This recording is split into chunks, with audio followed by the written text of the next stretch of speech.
I'm Dr. Matthew Goodman. I'm a clinical assistant professor in the Department of Psychiatry and Behavioral Sciences at the Keck School of Medicine of USC.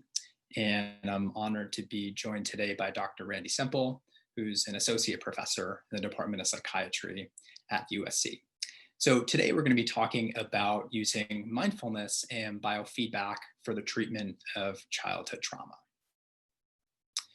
Our goal for this presentation is to be able to describe how mindfulness and biofeedback can be used in treating complex trauma, including the mechanisms of action, and we'll talk a little bit about some of the research behind these approaches.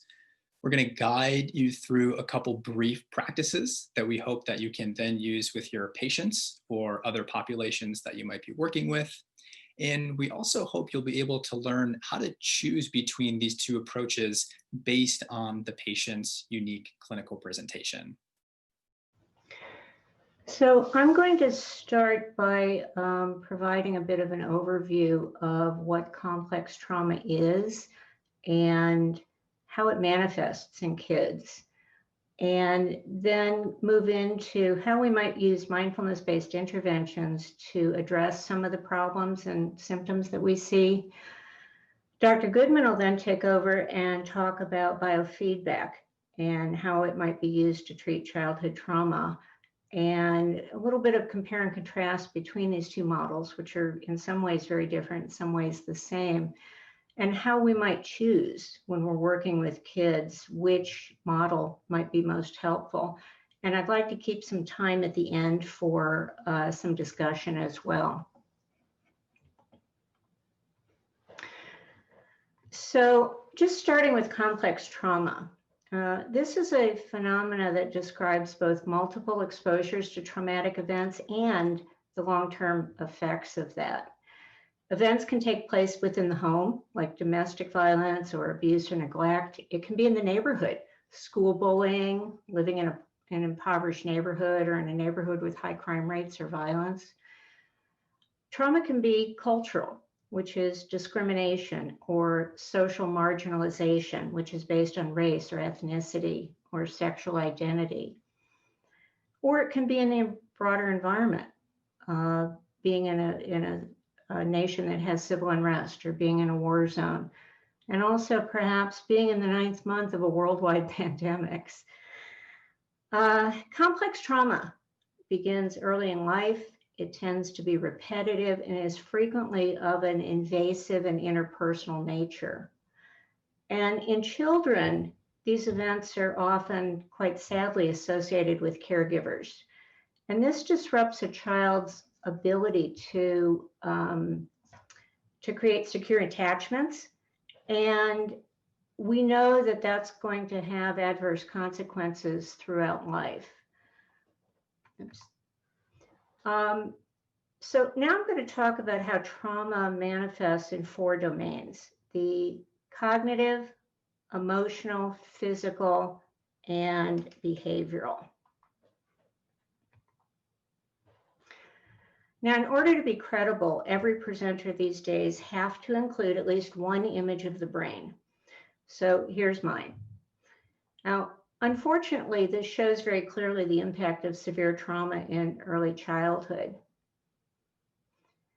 Most of us assume that thinking is the way to solve our problems, when in fact, much of the time, it's intrusive thoughts, it's rumination, it's self-critical thinking about events that have already happened in the past, or anticipatory fears of what might happen in the future are precisely what create and maintain and exacerbate the distress. So thoughts really aren't our friends. They're more of the problem than the solution. And kids can feel flooded and overwhelmed by distorted thoughts or intrusive memories. And this makes it difficult to separate the thoughts that are happening right now from the trauma that happened in the past. And when the intensity becomes too much, the child can dissociate. And this is a protective mechanism. It downregulates that flooding, but it also disrupts the child's self-awareness and awareness of the environment.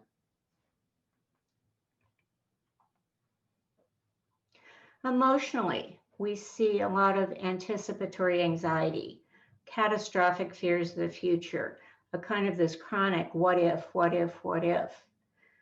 A lot of children who have been traumatized feel different than others. They're lonely, they feel misunderstood. We see a lot of anger, both at themselves for failing to stop or feeling helpless in the face of whatever the traumatic event was, but also anger at others around them. And this might be either the caregiver who perpetuated the trauma, or it may be the caregiver who didn't prevent it from happening. We see depression, we see hopelessness, we see despair, a sense of doom, of feeling that the future will be nasty, brutish, and short. These are the emotional sequela of trauma. Traumatic experiences leave a felt sense in the body. The body has a memory too. And the physiological symptoms include agitation and hyperarousal. The nervous system is just almost permanently on high alert. Dr. Goodman will talk a little more about that. Hypervigilance, constantly scanning the environment for danger. And we all do this, but traumatized kids do this to a much greater extent. Hyperreactivity, kids are jumpy. They have an extreme startle reflex. They're feeling agitated and nervous. We see appetite and sleep disturbances, recurrent nightmares, fatigue, low energy, poor concentration. And particularly in younger kids, we see somatic distress. You know, we see kids with a lot of unexplained tummy aches or headaches or I don't feel so good. And then behaviorally, there's often a social withdrawal. Kids are withdrawing both from their peers and their friends and from their families. Impaired academic performance. And a lot of this is the consequence of all of the physiological effects, including the lack of concentration. And self-medicating. This can be substances, this can be alcohol. We see this in the older kids. Impulsive or risky behaviors can include dangerous play or shoplifting or stealing or driving recklessly. And then self-injurious behaviors can include things like cutting or pulling hair or burning themselves. And we see parasuicidal behaviors, which are often look like suicide attempts, but in fact are more often just a cry for help. So let's talk about how we treat trauma with mindfulness-based interventions. I'll start with the definition of mindfulness. Mark Williams and his colleagues suggested that mindfulness means paying attention to things as they are in any given moment, however they are, rather than as we want them to be. So notice that the heart of mindfulness is simply attention, but it's a specific quality of attention. It's intentional, it's focused in the here and now, it's non-judgmental, and it's accepting of what's happening, even if it isn't precisely as we want it to be. There's an acknowledgement that, okay, well, this is in fact what's happening right now. But bottom line, mindfulness is simply attention. We do not have a whole lot of research that's focused explicitly on the effectiveness of treating trauma with mindfulness-based interventions. But there are a number of things that we do know. One is that we're very familiar with the long-term consequences on child development, on physical and mental health in kids. There's a huge body of research that shows that there are serious, long-lasting, consequential after effects to childhood trauma. We also know that trauma isn't rare. It's fairly common. Nearly 20% of the kids in our country have some kind of chronic emotional or behavioral condition that requires ongoing treatment. And when we look only at the kids who have experienced 2 or more adverse events, then that figure goes up to more than 31%. We also know that MBIs are effective in reducing trauma symptoms in adults. It's effective in treating depression and anxiety in adults. It's effective in improving coping skills, improving resiliency and general quality of life. We also know that structured, well-managed mindfulness programs for kids have a lot of very positive emotional, behavioral, and physical outcomes, most of which are not specific to trauma, but also include anxiety, stress management, coping skills, and treatment of mood disorders. So if we put these two lines of research together, it suggests that we really have a lot of promise in preventing or alleviating trauma symptoms using mindfulness-based interventions. But clearly, there's a whole lot more research that we need to do on this.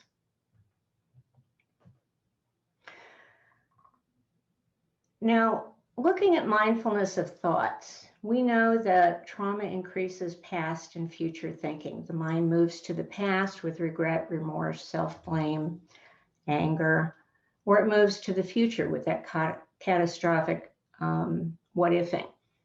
Mindfulness is present-focused attention. So one of the things we're doing is literally just shifting our attention away from the past and future into the present. In doing that, we look at thoughts over and over again. We just watch them. Thoughts come up, we watch them, they go by, another thought comes up. And as we do this over and over again, something interesting develops. We begin to change how we relate to our own thoughts. Thoughts become just events in the mind. They're not me, they're not real, they're not facts, they're just thoughts. And we call this phenomena metacognitive awareness. Awareness that what's going on in our head is mind stuff. It is stuff in our heads. It's not real, it's not facts. And as this emerges, as a child learns to develop, cultivate this stepping back from her own thoughts, it reduces both emotional and physiological reactivity. So we practice observing, watching. Thoughts are thoughts. Thoughts are not real. In mindfulness of emotions, with the kids, we call it doing emotional detective work. We're identifying and exploring the emotions. And in doing that, they're looking straight at their emotions. They're observing them without pushing them away, without clinging to them, without wanting them to be other than they actually are. And just like thoughts, this reduces identification. The emotions become just emotions, not facts. Now, it's important to realize we are not invalidating anybody's emotions. Emotions are important. They're real. They drive a lot of our behaviors, but they're real emotions. They're not facts. We also practice non-judgment and acceptance of those emotions. As one meditation teacher said, why don't we invite our fear to tea? We get to know it better. We get to be friends with it. And in that process, we can see in a lot of ways how we're creating our own suffering by paying attention to the thoughts and paying attention to the emotions and buying into them as being real facts rather than intrapsychic experiences. And this enhances self-compassion at how we create our own suffering and empathy for others. And then the last thing that happens in watching emotions over and over is we notice how they're changing all the time. Really strong emotions like anger or grief have a sense of permanence around them. I'm sure many of you who work with children have heard things like, if I start crying, I'll never stop. They feel like they're going to go on forever. But as we watch the emotions rise and fall, we begin to see that they never maintain that same intensity. We have a practice we call urge surfing, which is the practice of watching the emotions rise and the emotions fall, just like the ocean waves rise and fall. And in doing that, kids learn that they can actually watch the emotion without needing to act on it. And that experiencing the emotion, staying present with it, all they need to do is wait it out and it will fade. Or as John Kabat-Zinn said, you can't stop the waves, but you can learn to surf.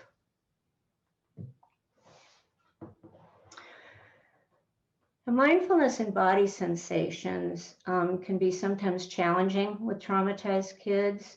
We tend to start with practices that may feel a little less threatening, because particularly when kids have been traumatized in a physical or sexual way, they can either be hypersensitized to body sensations, overreactive to them, or they can be totally disconnected from them.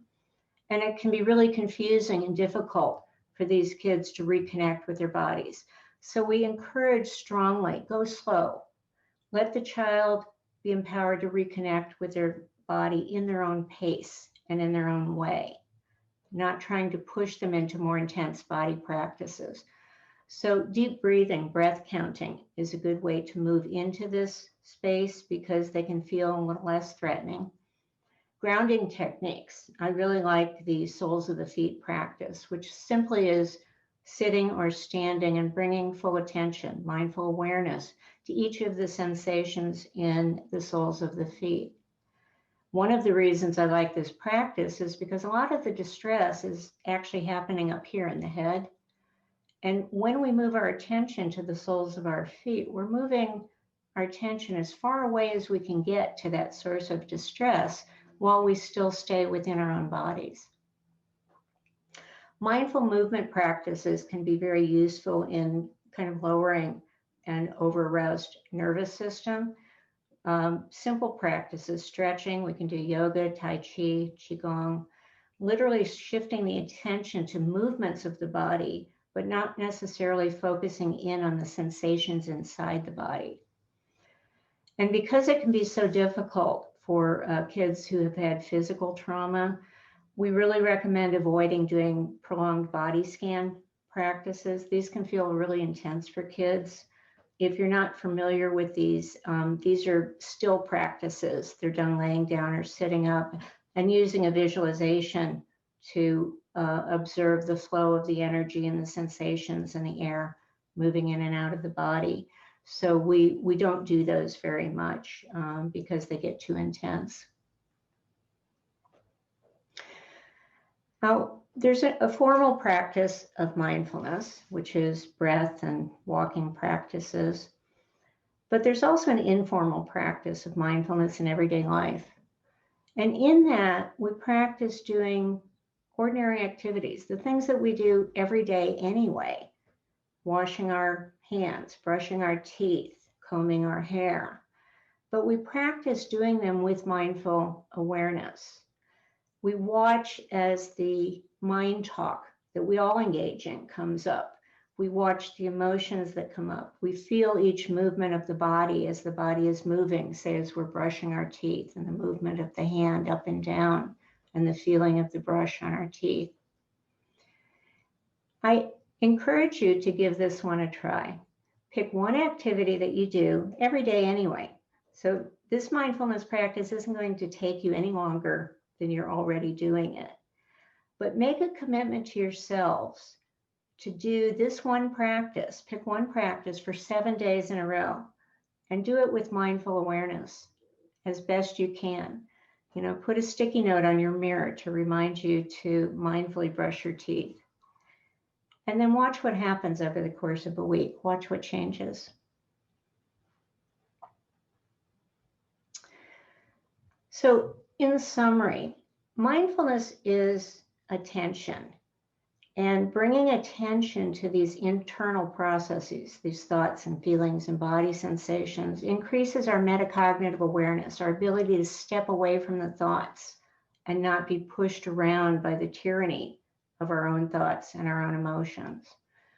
Mindfulness is about acceptance, and that includes accepting who we are and the suffering that we may be experiencing at the moment, and also have empathy for the suffering of others. Mindfulness is about maintaining an emotional equanimity, of not buying into the storylines that create so much internal distress. And it's about empowerment, of recognizing that in between an event that happens and how we respond to it, there's a space. And in that space, we have choices of how to respond to the event.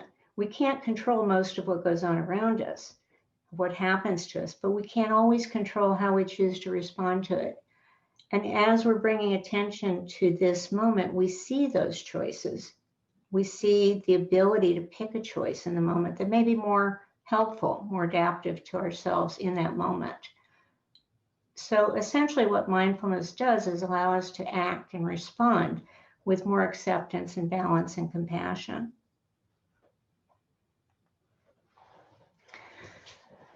So since we've been talking about mindfulness, I'd like to practice just a couple minutes of mindfulness. We start every practice by, as best we can, forming the intention to be present in this moment. And we do this by changing our position. We sit up straight, moving our body away from the back of the chair that we're on, feeling ourselves grounded in our own body, uncrossing legs and arms, putting our feet on the floor. And if you're comfortable closing your eyes, or just taking a soft, fuzzy gaze on whatever happens to be in front of you. Let's start by just bringing our attention gently to the movement of the breath. And it may be the breath moving in and out of the nostrils, feeling the flow of air as it flows in and flows out. Or you may choose to watch your breath at your belly, feeling the rise of the belly with each in-breath and the fall of the belly with each out-breath. Not trying to change the breath, just watching what it's doing. We practice looking so that we can see what's there. Breathing in, breathing out.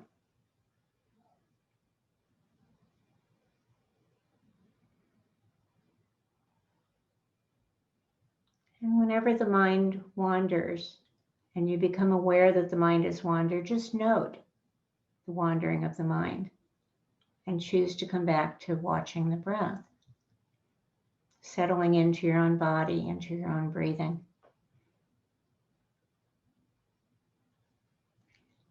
And then I'd like you to visualize that you're sitting on the bank of a stream. You can see the stream around you, the trees that are overhanging the stream, and the leaves that are dropping into the water and floating downstream. And just watch the leaves on the water floating downstream for a moment.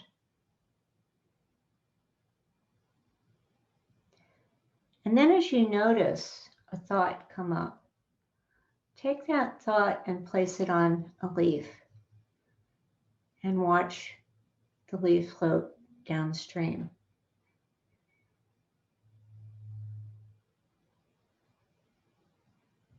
And then continue to watch the stream.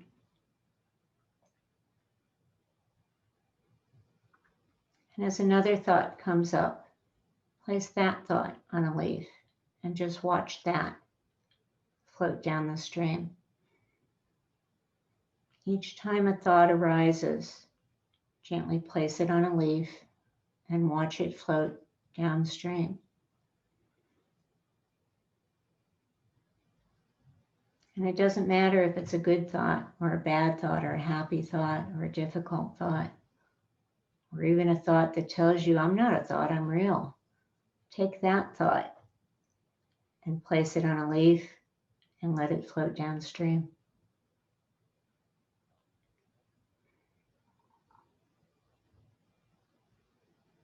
And we do this over and over and over, letting the thoughts float downstream.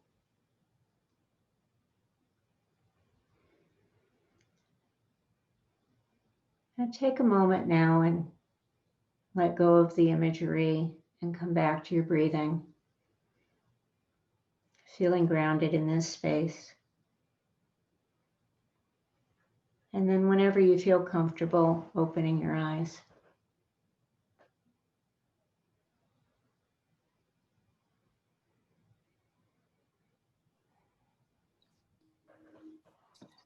Thank you, Dr. Semple, for that very, very lovely practice. So far at this point, we've talked about how mindfulness can help target the cognitive, emotional, and physiological sequelae of complex trauma. And at this point, I'm going to pivot and talk about how biofeedback can target these same domains. But first, I'm going to tell you a little bit about biofeedback and how it impacts our nervous system. Next slide.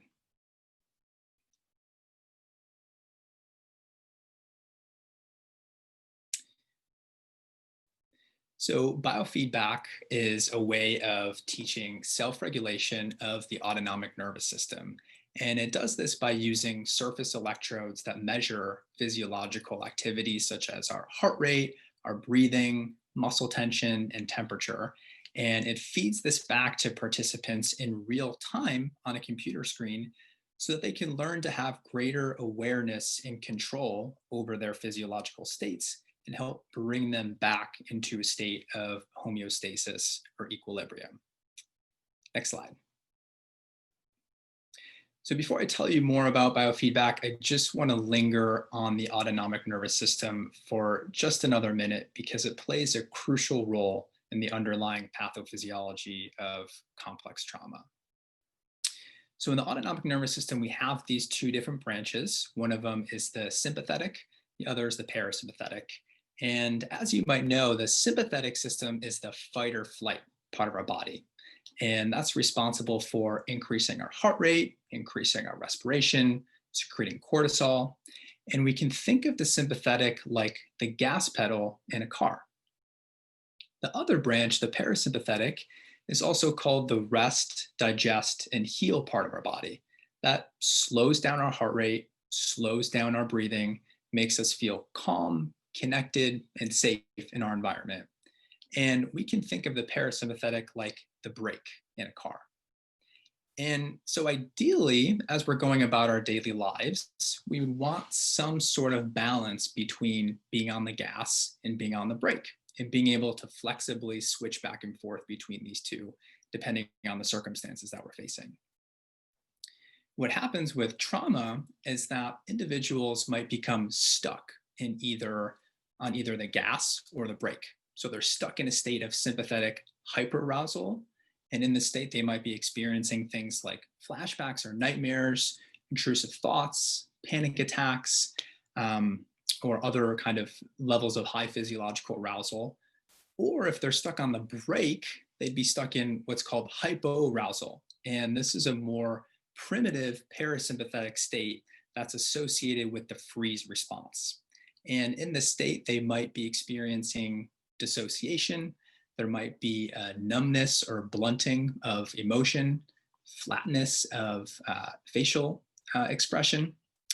And these individuals will often be switching back and forth between being stuck on gas and stuck on brake and spending less time in this optimal zone where the mind and the body are in a state of homeostasis. Next slide.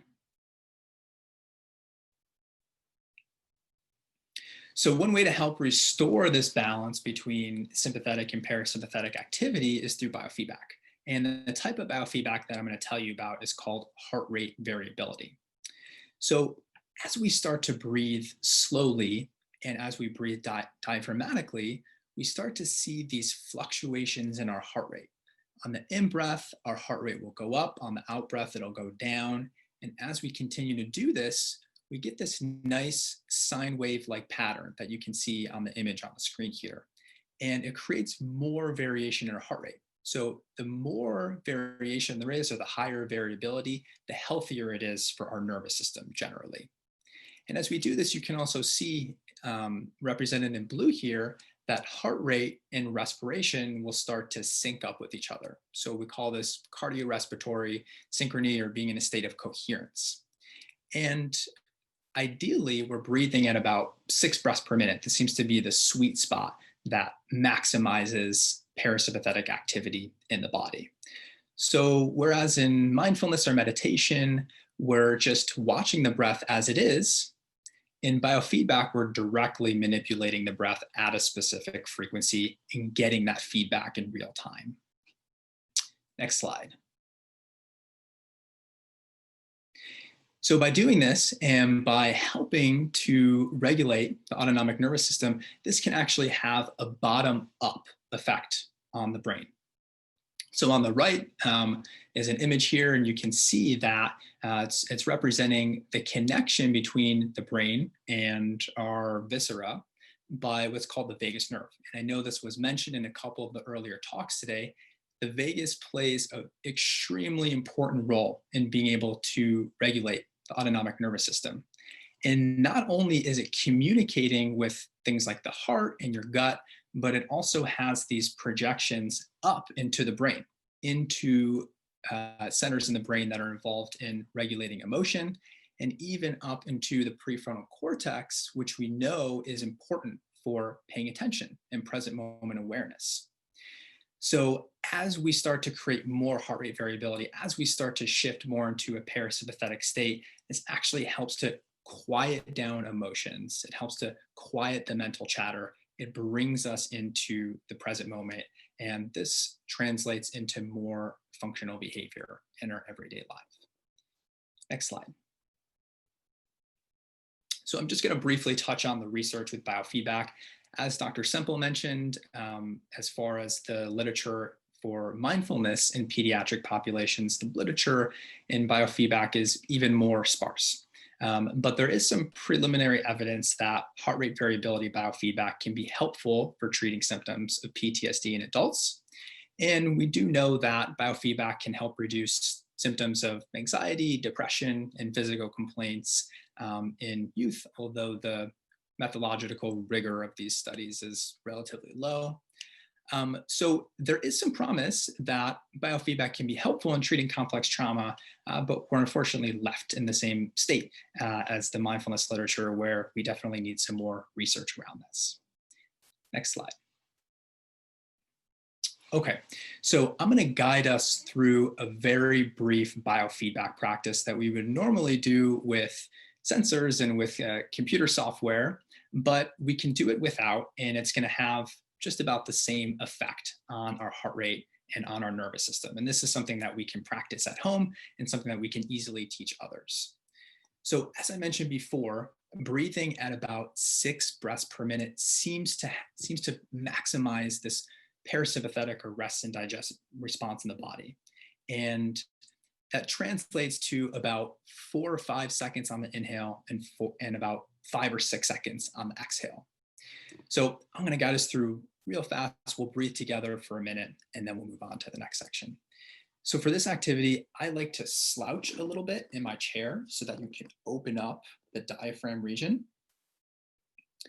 And I like to put a hand on my chest and a hand on my belly. And just to start out, just notice your natural breathing patterns, however you're breathing right now.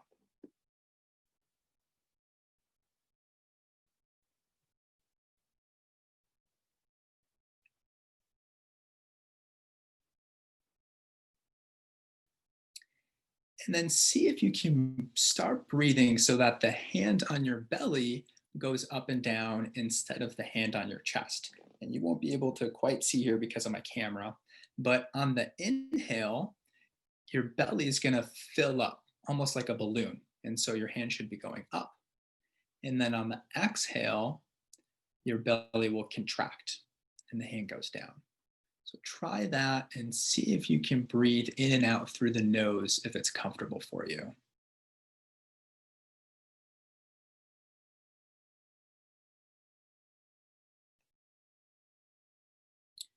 And as you're doing this, you're using your diaphragm muscle. And most of us are not used to breathing this way. We breathe diaphragmatically when we're kids, but as we get older and get more stressed out, we start to breathe more into our chest. So just like any other muscle in the body, the more you practice, the stronger that diaphragm muscle will get, and it'll become easier to breathe that way. So keep going and then see if you can really slow the breath down. So inhale, maybe count to about 4 if possible. And then we want to make the exhales longer than the inhale. Exhale is really where that parasympathetic response is being initiated. So the exhales might be 5 or 6 seconds.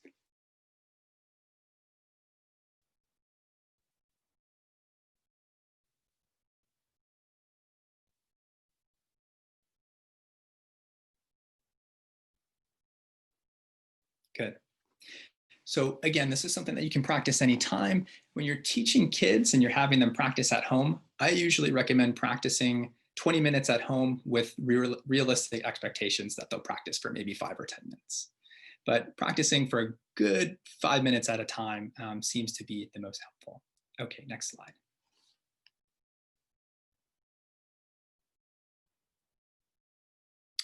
Okay, so we've talked about how both mindfulness and biofeedback can be useful interventions for complex trauma.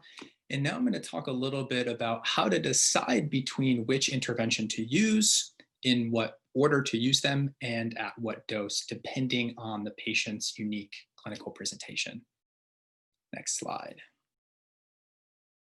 So as much as many of us, including myself, would like to believe that mindfulness can be a panacea for everything, there might be times when mindfulness can be clinically contraindicated. So if the patient is experiencing acute symptoms of PTSD like hyperarousal or hypoarousal, as we talked about before, mindfulness might not be the best intervention at that time.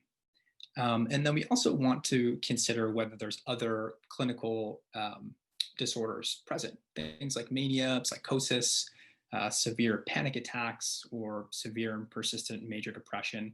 Mindfulness either might not be the best intervention, or it might not be the best intervention to start with, at least for those individuals. And then we also want to consider contextual factors in deciding whether or not to use a mindfulness practice.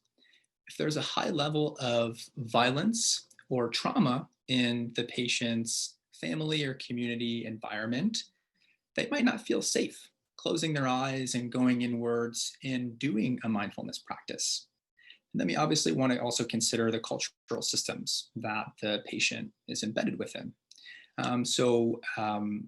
Mindfulness, even though it's taught in a secular way, as we're talking about and teaching it today, it still does carry connotations of the religious and spiritual roots from the traditions which it was derived from. And so that might bump up against some individual or family religious belief systems. Okay, next slide. And another thing that we would want to consider in kind of looking at these two different practices is whether or not the person is currently within their what's called their window of tolerance. So when we're within our window of tolerance, we're in a stable, grounded, balanced state. We're in homeostasis. We feel safe, we feel connected, we're able to self-regulate on our own. If the patient is outside of that window of tolerance, if they're in a state of hyperarousal, sympathetic, or hypoarousal, deep parasympathetic, we may want to consider starting with a biofeedback practice or doing outward mindfulness, so it's not to flood the system, and to help bring them back into a state of homeostasis first, so that the mindfulness activity doesn't help cause greater dysregulation. And one of the goals of practicing mindfulness, once we actually start practicing, is to be able to actually widen that window of tolerance. So as we go about our everyday lives and we notice ourselves maybe being on the brink of spinning out into a state of hyperarousal or hypoarousal, we're better able to kind of negotiate that edge and have the internal resources to bring ourselves back into a state of balance as we're able to tolerate more and more of these uncomfortable thoughts and emotions and physiological sensations. Okay, next slide. And this is another way that we can kind of choose between these practices or another framework for understanding these interventions. So is the person presenting with more cognitive symptoms or more emotional and physiological dysregulation? So cognitive things might be things like rumination, poor focus or concentration, fusion with thoughts, and this usually shows up in some of the manifestations of complex trauma, things like ADHD and generalized anxiety disorder. Or is the patient very emotionally dysregulated or having a lot of physical symptoms? And this sometimes can show up in things like panic disorder and acute symptoms of PTSD.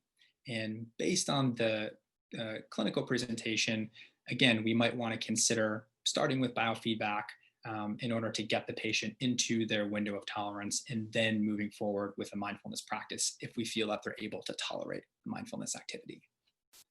Next slide. So I just want to provide a summary of these two different practices and compare and contrast them. So mindfulness we can think of as top-down self-regulation, whereas biofeedback is bottom-up self-regulation. Mindfulness is about going inward, whereas biofeedback is more about going outward. Mindfulness is often conducted in groups, although it can also be taught individually, whereas biofeedback is almost exclusively taught individually. And mindfulness really is more directly targeting awareness of thoughts and our relationship to them. And this seems to have an indirect effect on our physiological states, whereas biofeedback is directly targeting our physiological state. And this seems to have an indirect impact on our emotions, thoughts, and attention. And as Dr. Semple mentioned earlier, mindfulness does have the benefit of being able to cultivate some of these pro-social qualities like empathy, whereas biofeedback doesn't necessarily cultivate those same qualities. In both approaches, we need to practice consistently in order to achieve effects. And in considering which approach to use, we want to use a person-centered approach, which means that we're considering the person's unique clinical and contextual presentation. Next slide. Okay, so at this point, we're just going to briefly review some different resources that you can use with patients or on your own, and then we'll go ahead and spend some time with Q&A.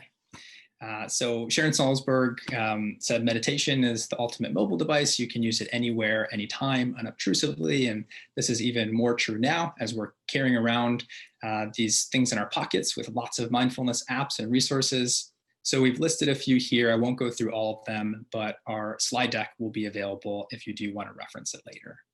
Next slide. Again, I'll just kind of briefly breeze through some of these biofeedback devices. The one on the top left is from a company called HeartMath. If you are interested in getting real-time feedback of heart rate variability and seeing this while you're doing breathing practice, this is a really nice and inexpensive app and piece of technology to use. And then the market is now being flooded with all different devices that you put on your wrist and put on your fingers that can track your heart rate variability over time if you are interested how effective your breathing or mindfulness practice is going for you. Next slide. Okay, so what are our take-home points here? Complex trauma disrupts cognitive, emotional, and physiological equilibrium. And mindfulness and biofeedback are both helpful tools in helping to bring us back into a state of homeostasis and reduce some of those symptoms. But we want to consider the patient's unique presentation when selecting the type of intervention, the timing of it, and at what dose we're using that approach. Next slide. Okay, so I believe we have a little over 5 minutes for Q&A. Again, I just wanted to, we just wanted to thank Jamie and Mahak for helping us on the technology end of things and everyone who's involved in putting this conference together. And Dr. Semple and I will take questions now. There is a question in the Q&A chat box, and so yeah, Sylvia saying that I noticed you are trying to treat complex and not single event trauma. Is there any reason for that? I'll take that question. Sylvia, that's a wonderful question. And there are really significant differences between single event trauma, PTSD, or what we call complex PTSD. The typical treatment for single event trauma is exposure and response prevention. So we do an emotional process and cognitive process and exposure to the single event. The problem with trying to do that with complex trauma is we have a lot of different events, and those events could have taken place over years and years. And so the exposure and response prevention model doesn't work all that well for complex trauma. In addition, a lot of these events occur early in childhood, and they do have significant effects on the physiology of the child's brain and body. And so we need to address that as well. Single event traumas often happen later on in life and will have a less prolonged effect, oftentimes, on the physiology. So those are single, if the physiology is sound to start with, then it'll repair itself quicker. Thank you for that answer, Dr. Semple. We have another question by Suzanne. Hopefully I'm saying it right. Can you discuss developmental ranges for use of, Can you discuss developmental ranges for use of these techniques and which apps for younger kids versus teens? Yeah, I can take that question. Dr. Semple, you correct me if I'm wrong here, but I know a lot of the work that Dr. Semple does is with kids in the age ranges of 8 to 12. The interventions that we're talking about here would be appropriate for kids and up. So even, teens all the way up through 17, 18 years old. And as far as biofeedback, I would say a similar age range. In my experience, kids as young as 6, maybe at the very lowest, but probably more 7, 8 and up are able to participate in these things. Nice thing about biofeedback is some of the software has games that they can play, so it's very engaging for them. And as far as the apps, I can speak to the biofeedback apps. The HeartMath app that I mentioned before is pretty easy to use, pretty easy to follow, and I would also agree for kids 8 and up. If I can tag on to that a bit, there are people working with much younger children with mindfulness, and the one that comes to mind who's been doing fabulous work for years is Susan Kaiser Greenland. She works with kindergartners and first graders. And if any of you have ever tried to make a kid that young sit still for 40 minutes, you'll understand why these activities have to be radically changed. And she has some wonderful techniques that she uses with these younger kids that are very concrete. And one example is using a snow globe.